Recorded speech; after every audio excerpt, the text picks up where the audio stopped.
मोहब्बत भी करते हैं, गम खाए भी जाते हैं, गुनाह करते भी जाते हैं और सजा पाए भी जाते हैं। उसी ने हमको चमकाया जिसने बर्बाद कर डाला, वफा पर नाज भी करते हैं और पछताए भी जाते हैं। दोस्तों, आपकी उम्र अगर शादी की है और आप लव मैरिज करने की सोच रहे हैं, या फिर आपकी लव मैरिज हो चुकी है और आप पूरी तरह से आश्वस्त हैं कि अब लाइफ पूरी तरह से सेट है, तो सावधान और सतर्क रहें। क्योंकि अगर आपने समय रहते ये 4 बातें आत्मसात नहीं करी, तो ये अंधा विश्वास, ओवर कॉन्फिडेंस लेके डूब सकता है। इस वीडियो का उद्देश्य किसी भी तरह की शंका या भय देना नहीं है। इस वीडियो का उद्देश्य है अवेयरनेस से जुड़ना और आज की सच्चाई को स्वीकार करना। इन 4 पॉइंट्स पे बात करने से पहले मैरिज का जो कॉन्सेप्ट है उसे समझने की जरूरत है।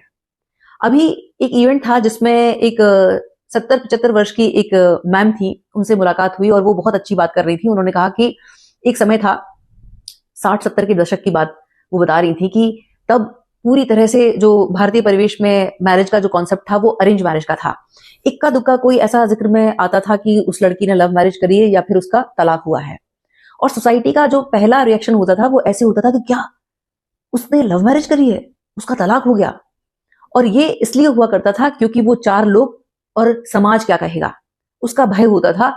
तो दोनों पार्टीज, अगर कोई कॉन्फ्लिक्ट या डिस्प्यूट होता था तो कोशिश करता था कि घर में 4 दीवारी के बीच ही उसको रिजॉल्व कर लिया जाए, और समाज का हवाला देते हुए, परिवार का हवाला देते हुए, बच्चों के कसम देके उस चीज को शॉर्ट आउट करने का प्रयास किया जाता था। उसके बाद जो 80-90 का दशक आया, वो आया लव मैरिज का, जब स्क्रीन पर लैला मजनू, हीर रांझा जैसी मूवीज आने लगी। उस समय भी इतना कॉन्फिडेंस नहीं हुआ करता था लड़का लड़की को, क्योंकि कम्युनिकेशन बहुत लिमिटेड था। और अगर उन दोनों के बीच प्रपोजल वाली बात हो चुकी है, उन्होंने अपना लव एक दूसरे को एक्सप्रेस कर दिया है, तो लव का मतलब होता था कि अब साथ जीना है, साथ मरना है, चाहे कितने भी चैलेंजेस आए। लेकिन अब हम आज के समय की बात करें तो अब लव मैरिज नहीं होती है, अब वेडिंग्स होती हैं। मैरिज और वेडिंग में जमीन आसमान का फर्क है। एक वेडिंग को अगर हम देखें तो वेडिंग पूरी तरह से एक इवेंट है जिसमें सेलिब्रेशन है, और अगर हम मैरिज को देखें तो मैरिज एक कमिटमेंट है, मैरिज में रिस्पॉन्सिबिलिटीज हैं। और आज का समय ऐसा है कि लोग रिस्पॉन्सिबिलिटी नहीं लेना चाहते हैं, उससे भागते हैं, और यही कारण है कि शादी नहीं टिकती है। जरा सा समय थोड़ा सा डाउनफॉल का आता है तो आपस में कॉन्फ्लिक्ट्स होते हैं और सेपरेशन की बातें होने लगती हैं। तो समय रहते इन 4 बातों को समझना बहुत जरूरी है। अगर आप मैरिज का डिसीजन ले रहे हैं, आपकी लव मैरिज होने वाली है या फिर आपकी लव मैरिज हो चुकी है, तो जो भरोसा है वो 100% भरोसा स्वयं पे रखना है, उस परम पिता परमात्मा की शक्ति में रखना है, जो बाहर कहीं नहीं है, वो हमारे ही भीतर है। लाइफ में जो भी निर्णय लेने हैं खुद पे भरोसा करके लेने हैं। ये बात मैं इसलिए कह रही हूं कि अभी बीते दिनों मेरे पास जितनी भी काउंसलिंग आई हैं, चाहे वो कोई फीमेल है चाहे वो मेल है, सबके जो एक मेन जो इशू है वो है एक्स्ट्रा मैरिटल अफेयर। और दुख की बात ये है, ये वो सब थे जिन्होंने दूसरे पे भरोसा करके एक बड़ा डिसीजन लिया लव मैरिज का। अब वो इस बात से बहुत परेशान है, उनके पैरों तले जमीन खिसक चुकी है कि अब करें तो करें क्या, हमने जिस पर इतना भरोसा किया वो हमारे साथ ऐसा कैसे कर सकता है। तो यहां ये याद रखनी है कि आज का समय ये है कि जहां तक मेरी जरूरत है वहां तक पूछा जा रहा है, जमाने पर भरोसा करने वालों, भरोसे का जमाना जा रहा है।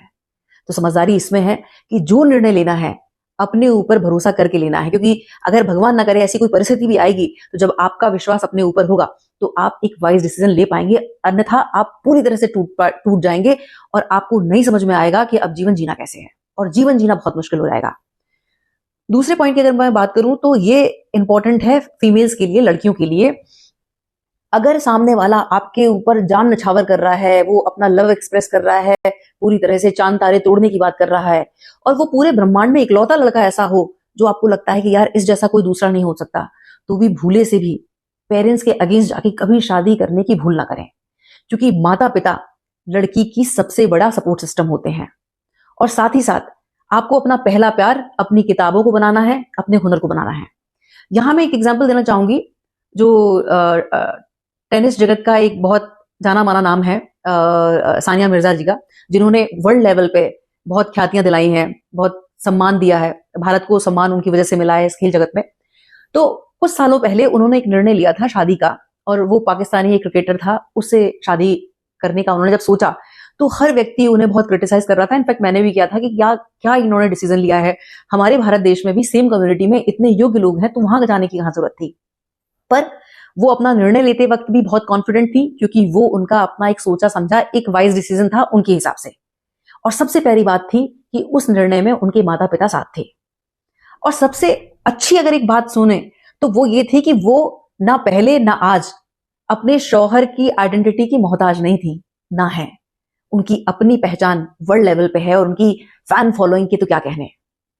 तो यहां पर यह समझना जरूरी है कि जब एक लड़की के पास अपनी पढ़ाई लिखाई, अपनी योग्यता, अपना ज्ञान होता है और अपने माता पिता का सपोर्ट सिस्टम होता है, तो अगर उसने कोई इस तरह का अनजाने में कोई निर्णय ऐसा ले भी लिया जो बाद में जाके उसके लिए गलत साबित हो रहा है, तो वो नौबत नहीं आएगी कि उसे आत्महत्या करनी पड़े, क्योंकि वो आत्मनिर्भर है और उसके पास एक सबसे स्ट्रांग जो सपोर्ट है उसके माता पिता का है।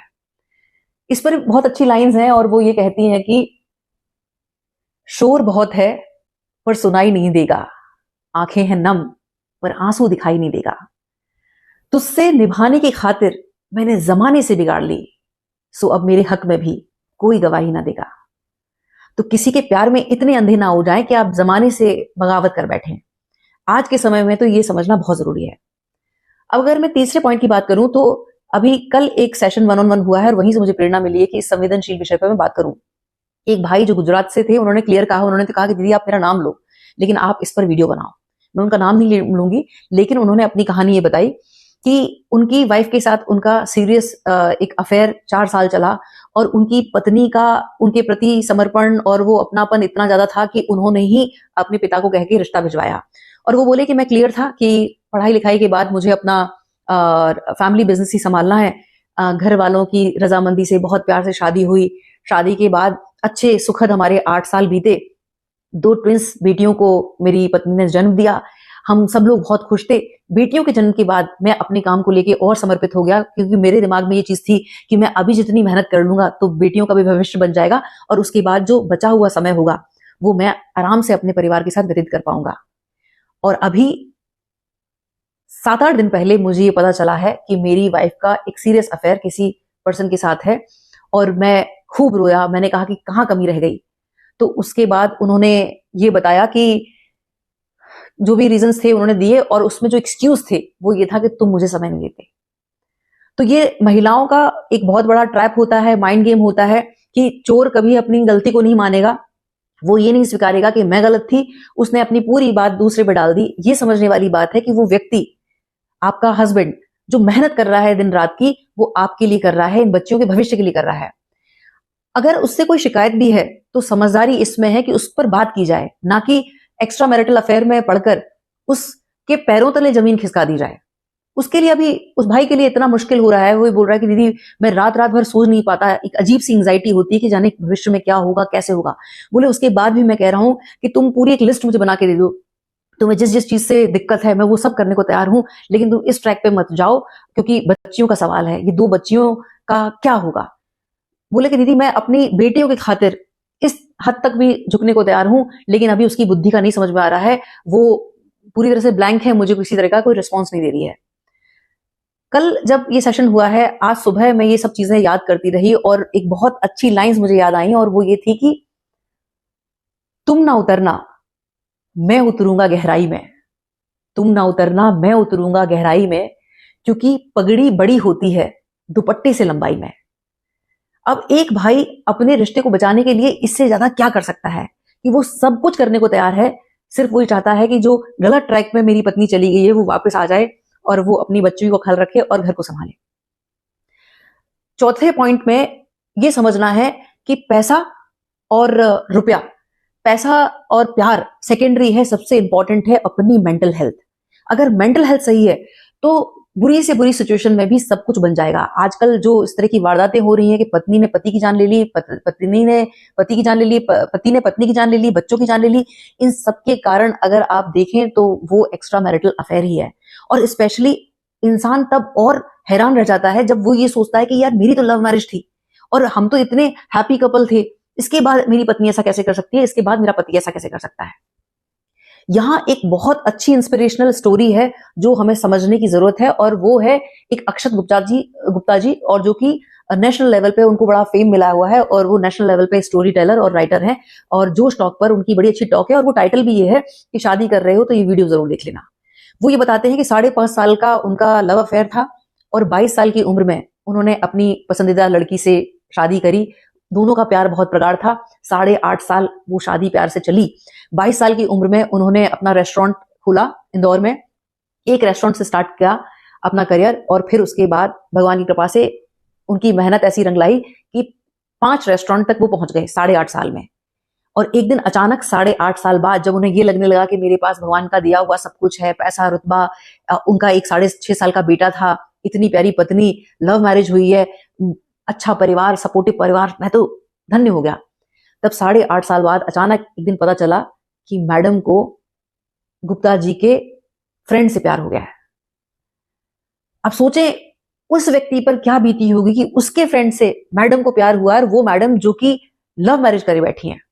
और उसमें वो एक वाक्य बताते हैं कि उस समय मैं इतना, मतलब मैं एक ट्रॉमा में था, मैं समझ ही नहीं पा रहा था कि सिचुएशन होनी क्या है, भविष्य क्या है, पूरी तरह से अंधकार में था। और उस दौरान 6.5 साल का बच्चा वो बार बार कह रहा था कि पापा मेरी ड्राइंग की एक नोटबुक ले आना, ड्राइंग की एक बुक ले आना। बोले कि 3 दिन से वो बच्चा लगातार कह रहा था और मेरे दिमाग से वो निकल रही थी बात। चौथे दिन मैंने ये डिसाइड किया कि मैं अब 10-12 उसके लिए वो ड्राइंग बुक्स ले आऊंगा ताकि आगे भी उसको बार बार ना मंगानी पड़े।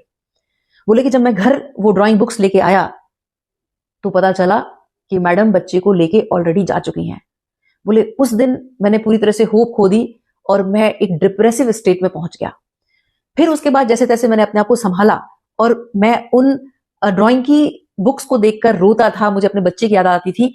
फिर मैंने अपने मन के भाव उसी ड्राइंग बुक में लिखना शुरू कर दिए, और उस ड्राइंग बुक में लिखी हुई वो सारी भाव, वो सारी बातें उन्हें एक नई जर्नी पे ले गया। वो बोले कि मुझे वहां एक क्लैरिटी मिल गई थी कि अब मुझे इन 5 रेस्टोरेंट से 6वां रेस्टोरेंट नहीं करना है, अब मुझे राइटिंग में ही आगे बढ़ना है। बोले कि हर वो भाव जो मैं अपने बच्चे के साथ एक्सप्रेस करना चाहता था वो सब मैंने लिखना शुरू किया, और उसके बाद सब कुछ आज हमारे सामने है। बॉलीवुड में बहुत सारी मूवीज में वो राइटिंग का काम कर रहे हैं, और नेशनल लेवल पे उनकी एक बेस्ट सेलिंग बुक है जिसपे उनको बहुत फेम मिला है। तो वो ये बताते थे कि इस जर्नी में उन्होंने एक चीज बहुत अच्छी बताई जो सबको सीखने वाली बात है। वो ये बोल रहे थे कि सब मुझसे ये कहते थे कि जो होता है अच्छे के लिए होता है, और बोले कि मुझे इस चीज को सुन के इतनी चिढ़ मचती थी कि इस पूरी स्थिति में क्या अच्छा है। मतलब 14 साल का जो मेरा इतना मेहनत वाला काम था, इतना मेहनत वाला मैंने जो रिश्ते में कमाया था, एक झटके में उसने सब कुछ खराब कर दिया। अब इसमें क्या अच्छा हो सकता है। लेकिन वो बोलते हैं कि अब मैं जब फ्लैशबैक में जाके ये सब चीजें देखता हूं तो मुझे ये समझ आता है कि ये घटना ना हुई होती तो मैं उस रेस्टोरेंट वाले ही उस चेन में फंसा होता, लेकिन मैं इस फुलफिलमेंट के साथ नहीं जी पाता जो आज मुझे एक राइटर के रूप में मिली है। तो सार इस वीडियो का ये है कि आप अपना 100% दें, अपना पूरा प्रयास करें कि अपनी पत्नी को खुश रखने का, अपने पति को खुश रखने का, और अपने लेवल पे उन्हें चीजें समझाएं। लेकिन अगर उन्हें समझ में नहीं आता है तो फिर उनके माता पिता को उस घटना से अवगत कराएं, और फिर ये समझ लें कि कुछ सबक जिंदगी के ऐसे होते हैं जो बातों से नहीं लातों से समझे जाते हैं। और अंत में मैं ये कहना चाहूंगी, एक आज बड़ी अच्छी लाइंस मैंने पढ़ी थी और वो इस सिचुएशन पे बड़ी सटीक बैठती हैं, और वो ये है कि अब हवाएं ही करेंगी रोशनी का फैसला। ध्यान से सुना, अब हवाएं ही करेंगी रोशनी का फैसला, जिस दिए में जान होगी वो दिया बच जाएगा। विचार कीजिए। बहुत बहुत आभार। नमस्कार। जय श्री राम।